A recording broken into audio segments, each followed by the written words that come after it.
Welcome back, everybody.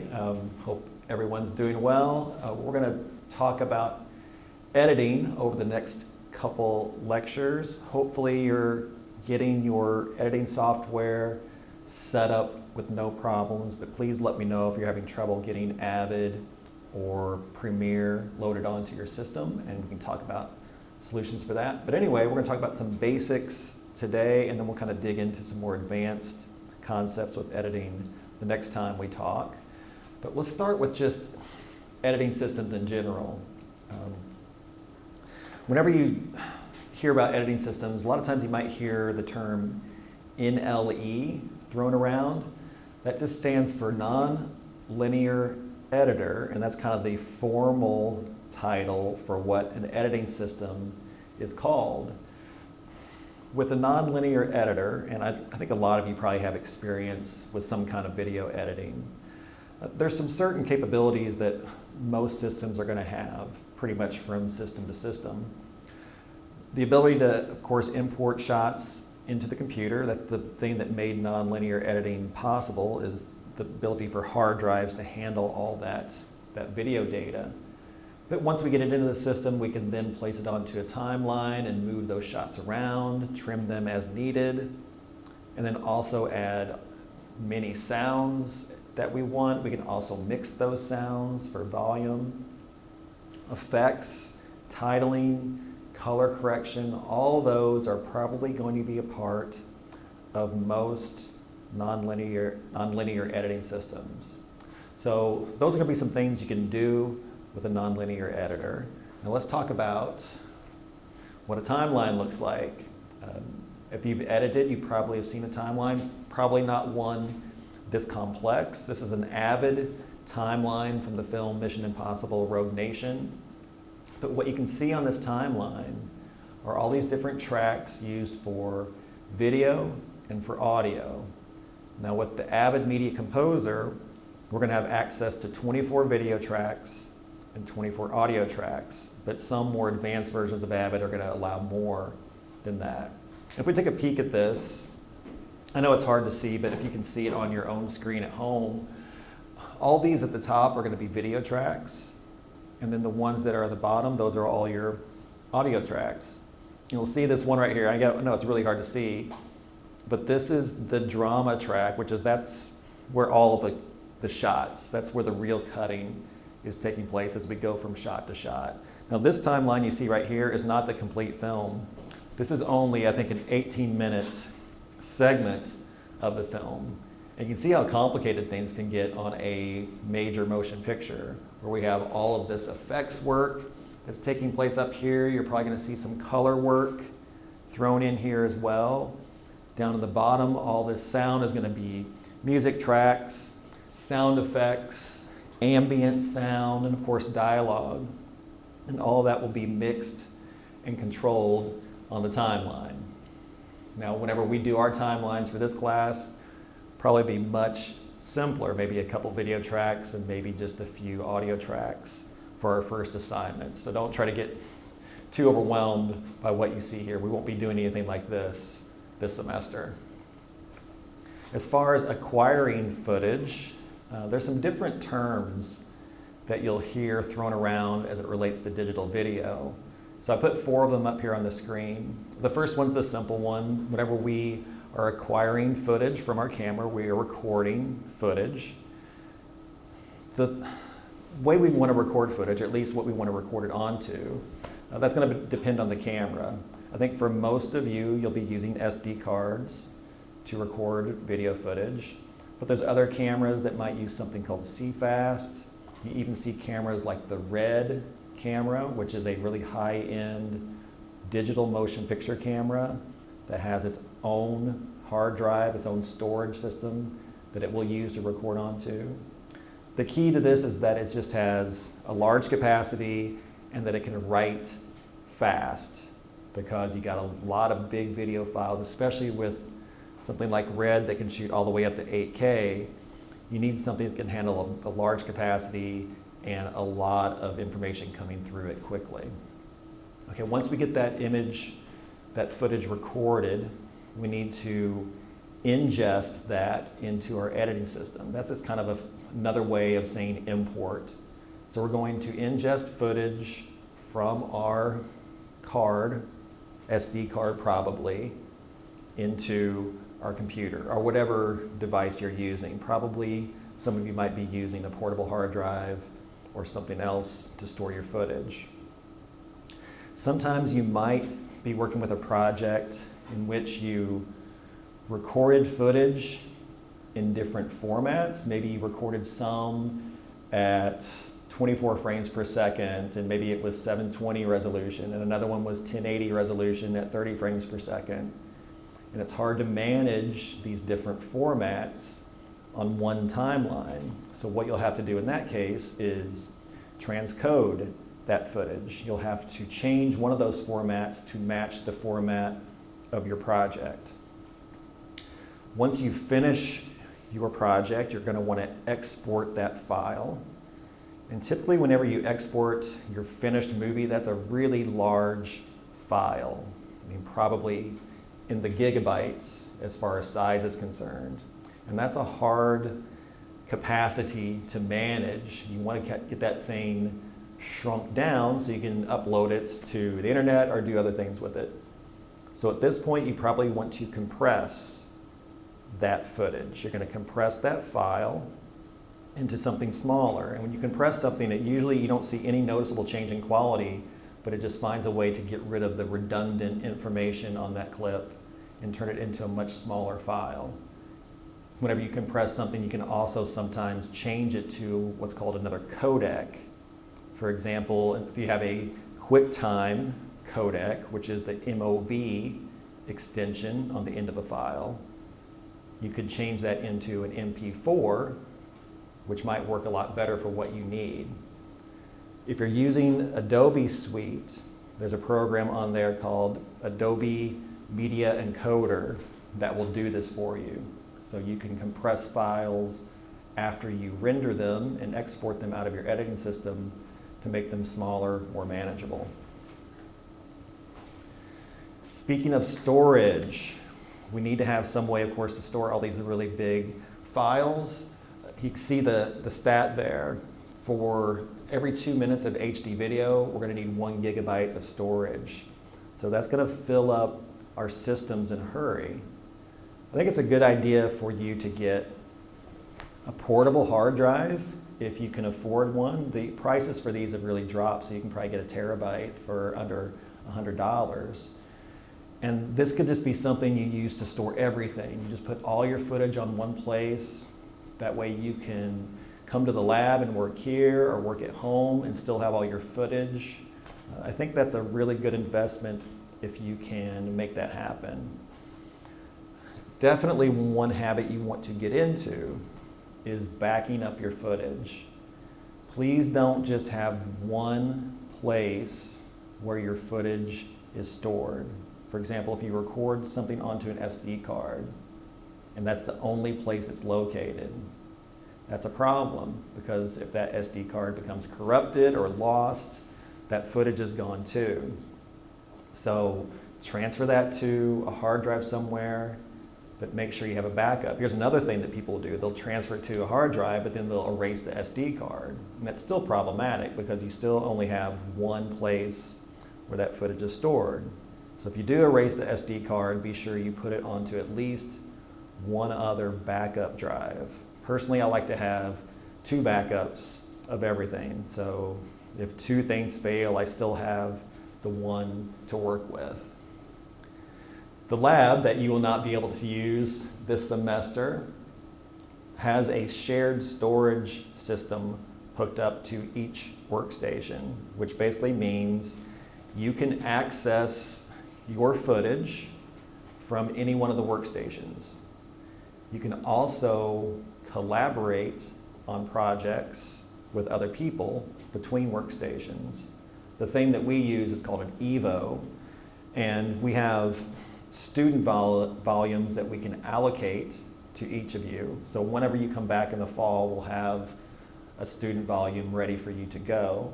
And that's just going to be a place where you can store whatever you need to. We'll probably have, a couple hundred gigabytes available for all of you to store stuff here. So that's a nice thing, especially when you're working in a collaborative environment. Some of you might get jobs at a post-production house after you graduate, and you'll be working, collaborating on a lot of projects together. A shared storage system will just help make that collaboration happen. All right, let's talk about editing systems. And I know this is a highly debatable topic. A lot of you have probably grown up using Adobe Premiere or whatever. Maybe you had a high school class and you had a professor or your teacher who liked a particular system and that's what you used. And usually whenever you first learn a system, that's the one that you're most comfortable with, and it's hard to kind of gravitate to something new. With that being said, I do highly encourage you to learn how to use Avid. That's the system that we use in our lab. That's the one we'll be teaching, at least in these classes with me. The reason why we teach Avid is because it's still the most commonly used editing system with high-end work. If you go check out the Academy Award winners or Academy Award nominees for Best Picture and see what editing system they're using, it's almost every single one's using Avid. It's just because Avid is a really robust editing system. It's got a lot of functionality to it. It can do a lot of things that other editing systems can't do. Avid is basically, that company is devoted to nonlinear editing as opposed to Adobe, which is spread out everywhere. And Premiere is a great product, and there are a lot of people who use it in the professional environment. In fact, if you go to St. Louis, a lot of the post-production houses will use Premiere there. But it's good to know both. So if you're comfortable with Premiere already, great. But we want to get you learning Avid as well, so that way you're going to be able to make yourself more marketable and open up other job opportunities once you graduate. There are a lot of other editing systems out there too. You see a few down here, and I'm sure there's others that maybe you've worked with before. But really it's going to be Avid and Premiere. Those are the two big ones that are being used today. Just a few terminology things with Avid. I'm going to have some demonstrations that I post later where we really walk through how to use Avid, and we'll kind of dive more into the terminology. But I just wanted to put a few things up on the screen today. Clips, that's the term we use for anything that we import or ingest into a project. So it's not just simply video clips, but it can be audio, titles, graphics, anything we import. Avid calls that a clip. Once we put those clips onto a timeline, we are creating what's called a sequence. That's basically the name for a movie in Avid. And the sequence is going to include everything that goes on that timeline: your video, your audio, your titles, any transitions you've got, any work that you do on that timeline becomes part of your sequence, which means your sequence ends up being a pretty large file by the time it's done because there's a lot of complexity to a timeline. Bins, that is where we store footage in Avid. It's kind of like a folder where we can put different clips and we can organize clips. A good editor is an organized editor. So you need to get in the habit of coming up with a good naming structure for your clips as you bring them into Avid, coming up with well-organized bins so you don't just dump everything into one bin and then you're lost trying to find where things are located. Being organized makes you more efficient, makes it easier for you to find what you need. Good editors are efficient and fast, so you need to try to get in the habit of being that. Okay, let's just talk about some basics. When we talk about Hollywood films, especially classic Hollywood films, there's a term called invisible editing that is often used. Invisible editing is just a term to describe shots and edits that are not noticed by the audience. And that's kind of what most films strive for. We don't want people to be pulled out of the story when we see a cut. So we want to do everything we can to make that cut seamless and keep continuity to the story going forward. So there are some things that we can do to try to maintain that continuity. First, what we want to talk about is just why we cut.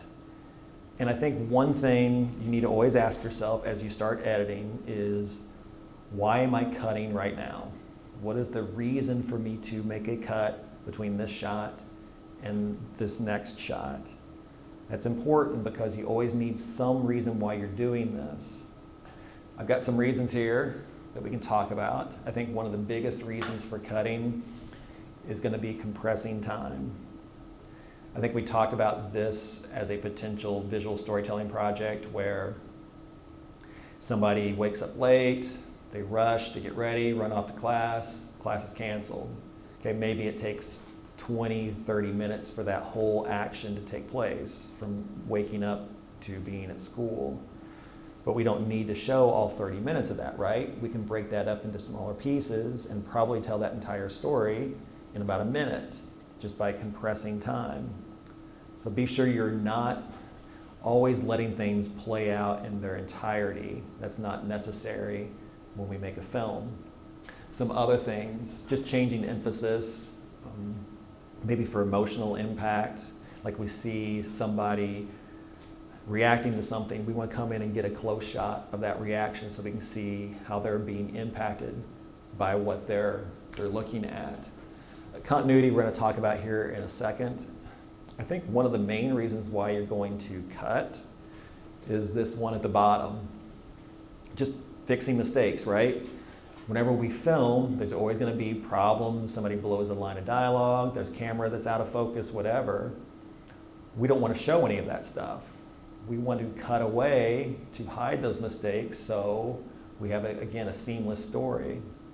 So that's a very valid reason to cut, and it's a really good reason to do a cut, just to hide those mistakes that are going to happen in production. Another important part of editing is simply just choosing which shots should even go in the timeline in the first place. I think before you get serious about editing, before you even start putting stuff on a timeline, what you need to do is go through all your footage, watch it, see what you have to work with. One thing I like to do whenever I'm watching my footage is just see what shots move me emotionally. Which ones am I connecting to? I think some things you want to look for in shots, just make sure that they are progressing the story, that they're revealing character in some way. Maybe they're exploring the theme, they're helping with the mood. All those are good reasons to have something included. I think ultimately, with what we're doing, the business that we're in, you got to be sure that we're entertaining with everything we do. People are not going to sit through something that's boring, so you have to make sure that whenever we're choosing shots, what are some shots that are going to help keep people engaged in this story? Now this last one's kind of hard because I've been in the same situation where you've got a shot that's just beautiful. It's a gorgeous shot, maybe took a lot of time setting the shot up, and then you put it into your film and you realize whenever you put that shot into your film, it just kills the story, or it just brings everything kind of to a grinding halt. And even though the shot's pretty, it's not adding any of those things to the story. And that's when you have to make the hard choice to cut that shot for the betterment of the story as a whole. So be sure that you don't get seduced by these really wonderful shots that you have that don't add anything to your story. Story always has to come first with what we do, making sure that that is being served by your shots. Things to cut. These are things I noticed quite a bit. Of course, we talked about mistakes, right? But that also relates to performance-related mistakes. Just making sure that whatever we're putting in there is going to put the actors in the best light possible as well. I see shots all the time of people waiting to do things. Like, for example, let's say you're shooting your interview for the lab project that we talked about, and then you want to start editing that into your timeline. Well, there's going to be a little part of that interview, right, wherever the person's waiting to talk before they answer your question. Don't leave that waiting in on your timeline. Just get in and cut straight to their response and try to get rid of some of that kind of fat that's going to be at the head and tail of all your shots. These are some just other examples that I mentioned, but there at the bottom, that's probably the most important thing of all. Just don't be boring. If you've got a shot in there and it's just getting dull, going on too long, just cut away from it. I think that's probably kind of one of the golden rules of filmmaking in general. Just make sure that we're always entertaining our audience. Screen time. We kind of already talked about the whole condensing time thing, right? Where we just want to make sure that we are cutting to the chase, just kind of getting the essence of a moment. But again, audiences are really sophisticated, so they can kind of follow along without having to see everything happen in its entirety. And I think when beginning filmmakers start editing, they kind of forget this. And they tend to want to let things run longer than they need to run. So keep this in mind as you start editing your own projects. Just kind of watch it, and maybe you have somebody else watch it too, and you can kind of get a feel from them if things seem to be running too long. You can start cutting some heads and tails there to get that thing tightened up. Now, we're not always about condensing time though. There are some times whenever expanding time would be beneficial to your story. These are situations where maybe you want to build suspense a little bit more. You have a dramatic moment that we want to linger on for a little bit longer. It's okay to kind of try to drag those moments out, because we kind of talked about this first half, right? Where with suspense, we want to cue an audience about something that's going to happen and then delay that until finally we reveal that in some way. Suspense is a great tool, and I think I'll talk more about suspense in the next lecture. And I'll show you some examples of how we can cut those suspense scenes. All right, so let's kind of dig into invisible editing a little bit. These are just techniques that you can use to make sure that your edits are clean, that you don't pull people out of the story. We've already talked about screen direction in the last lecture. That's the 180-degree rule. So that's something we definitely want to follow to make sure that we're keeping people oriented to the action. But I want to dig a little bit into those other four right there. Just screen geography, how we use frame size, continuity, matching action. Those are all things that we want to consider. So let's just dive into this one. Establishing shots.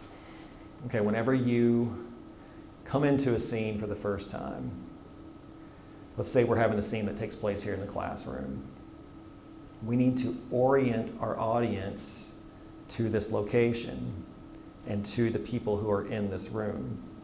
So typically, not always, but typically you're going to begin a scene with that establishing shot, which is a wide shot that shows basically your environment and the key characters within that environment. It just helps establish the spatial relationships of people, how close they are, how far apart they are. And then we can quickly get into our medium shot and close-up coverage, which is where you need to spend the bulk of your scene. Don't linger on that establishing shot. That should just be something that comes and goes pretty quickly. And sometimes it's good to come into a scene with a close-up, and then we come out quickly to the establishing shot soon after that. But that needs to come early in a scene, or else people are going to be lost. Avoid big changes in frame size. If you look at this shot right here, okay, that's a pretty wide shot. If I suddenly went to that guy in the far background and just went really close on his face, it's probably going to be disorienting to the audience, because they might not really have placed him in this scene, and they're going to say, where'd that guy come from? Where is he at in relation to what I just saw? So typically in a scene like this, if you wanted to go in tighter to those men in the background, you'd probably cut into maybe a shot that's more of a two-shot, maybe cutting them off at the feet, or maybe even a medium shot if you have to, but just something that's a little bit more incrementally closer, as opposed to being a large leap forward closer. That will just help the audience, I think, stay engaged and stay connected to what's going on in the larger scene. Okay, I talked about the 180-degree rule last time. Well, here's another rule for you. It's called the 30-degree rule. This one's going to be used to help you avoid something called a jump cut. Now I'm going to show you an example of a jump cut here in a second. A jump cut is whenever we cut from a shot to another shot, but those two shots, they're pretty similar, the way they look, the way the frame size is, the way the camera is placed. So whenever you cut those two shots together, it's got this little jump, this little jarringness to it that pulls you out. Let me show you an example, then we'll kind of talk more about this 30-degree rule. So this is a clip, and hopefully you can hear it okay. This is a clip from a famous film called The Man Who Shot Liberty Valance, and this is directed by one of the all-time great filmmakers, John Ford, but even great filmmakers can make mistakes. So I want you to watch this scene and just look for something unusual in how it's cut.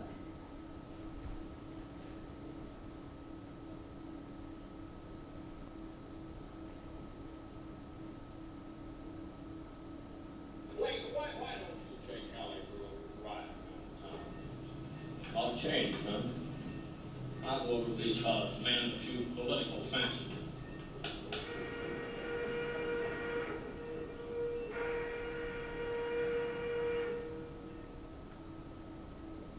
Okay, I don't know if you saw it, but maybe you noticed a cut in there that seemed a little bit strange, just a little bit, I guess, disorienting. Let me show it to you again and I'll kind of talk through it. So here's the clip again. And basically what's happening, we got this shot that maybe we shot this first shot early in the morning. So we have this shot set up. Why don't you take Hallie for a ride? Let me turn it down a little. I'll change, man. Now watch what's going to happen right here whenever his character leaves. Boom, right there. That was a jump cut. Now probably what happened in this situation, again, they probably were filming the earlier shot at another time of day, and then maybe they came back later, maybe after lunch they came and said, okay, we have to get the two shot of them on the wagon. And they set it up and said, okay, that's a great place to put the camera, let's do that here. Forgetting that the original shot was kind of in that same position.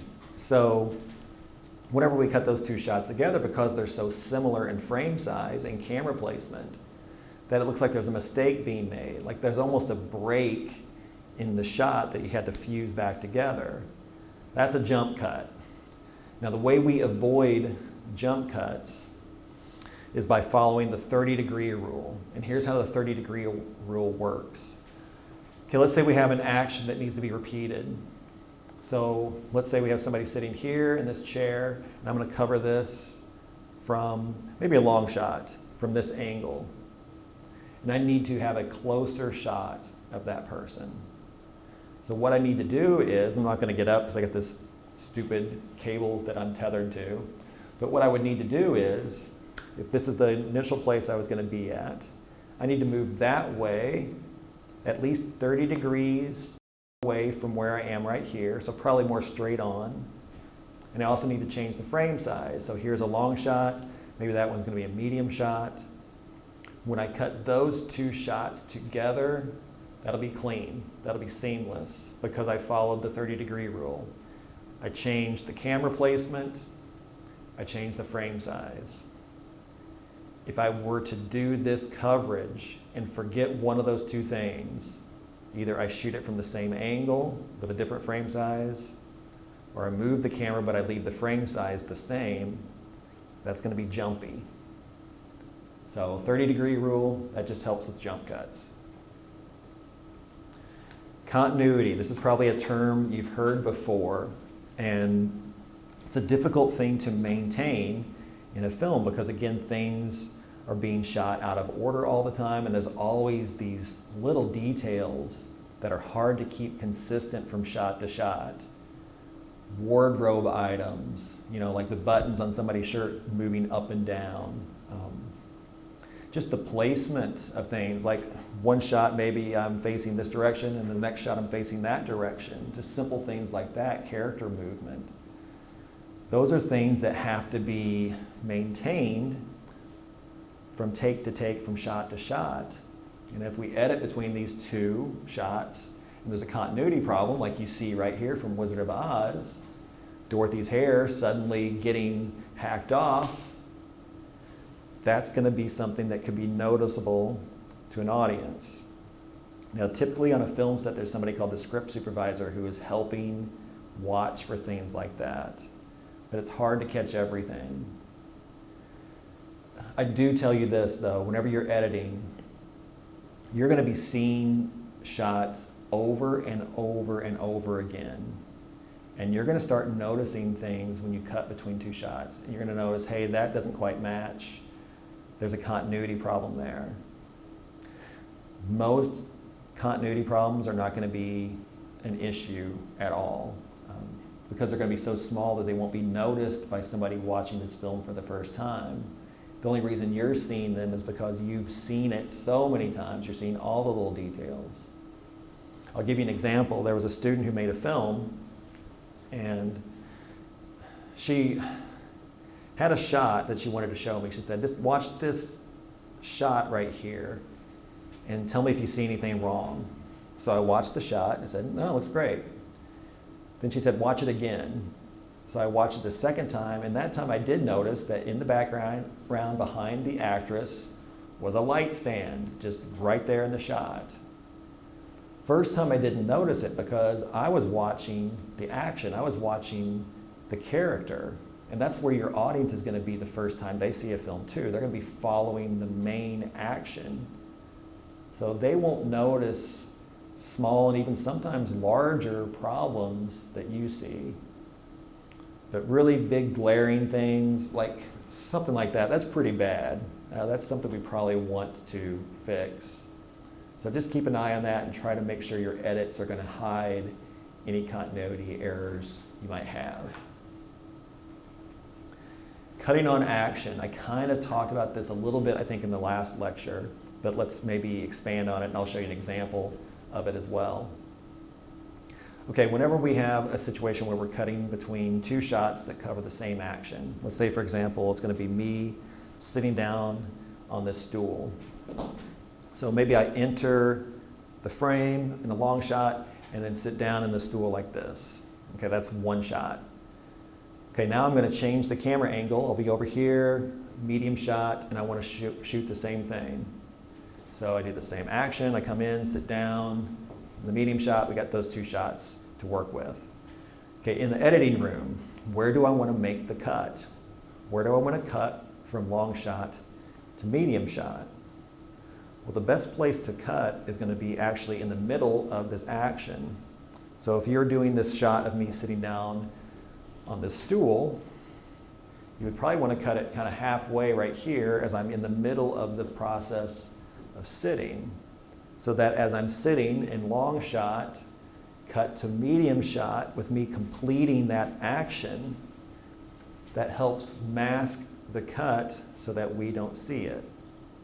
This is a really easy technique to do, and it's really effective as well. Let me show you some clips. This is from a film called Barton Fink. This is a Coen Brothers film. And I've got several different examples kind of strung together for this one. And I'll try to maybe keep the sound lower so I can talk a little bit through this. So this first one, you're going to see him walk into a hotel room, and he's going to place his typewriter on the bed. So just watch the cut here. Long shot, close up. And again, matching action cut there between those two. In this shot, you're going to see him sit down in the chair. you'll see him start to sit, and they'll cut it right in the middle of that action as he finishes sitting, right there. This next one is a longer one. It's got several. This is a wrestling scene. So if there's one, there's another. You'll see more coming here in a second. They'll come really fast here once they start wrestling.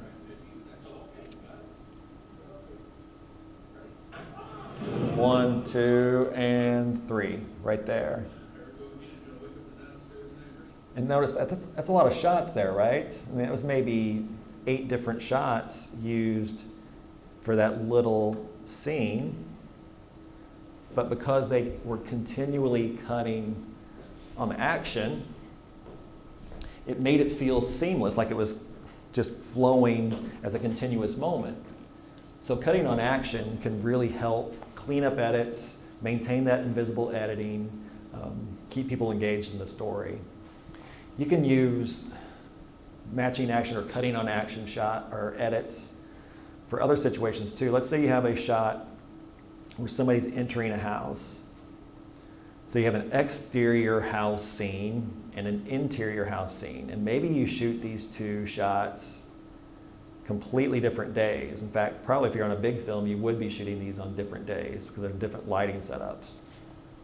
Well, you can use a matching action cut to mask that change from one day to the next by simply cutting on the action of them entering through the door. So exterior, they open the door, they're halfway through the door. Cut to the inside shot, they're halfway through the door, finish closing it behind them. We connect those 2 scenes that were shot days apart. Sometimes we can use a matching action cut for something called a time jump. Let's say you got a father in the backyard playing catch with his son, and you see one shot where the son's little. Father catches the ball, throws it off screen. When we cut back, now the son is older. So we have this kind of progression of time, how the years have passed, and we can kind of go forward from there. Okay, I think that's all we have. Yeah, that's all we have for this lecture. The next time we get together, I'm going to talk about some more advanced, some creative techniques with editing, things that you can use whenever you start making your film.